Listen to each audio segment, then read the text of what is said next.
A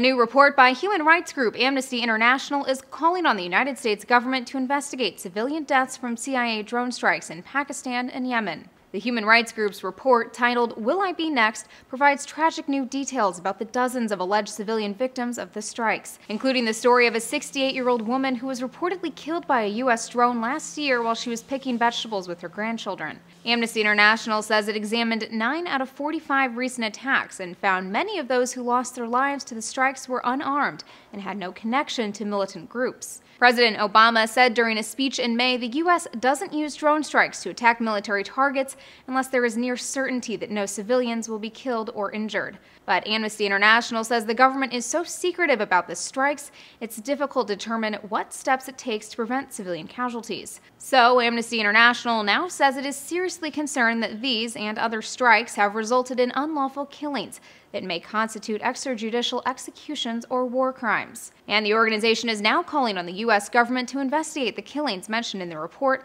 and provide those victims with, quote, full reparation. In order for an act to be considered a war crime, the incident must violate international law because it is cruel or unfair. Now, there are 3 types of war crimes: conventional, crimes against peace, and crimes against humanity. Amnesty International's investigation was released the same day the Human Rights Watch put out a similar report. And just last week, a UN human rights investigator called for the U.S. to release death toll numbers from the strikes. It was discovered at least 330 drone strikes were on record since 2004, and they had killed over 2,000 people, more than 400 of which were civilians. Both U.S. officials and Yemeni authorities have refused to comment on either organization's reports. For Newsy, I'm Elizabeth Hagedorn.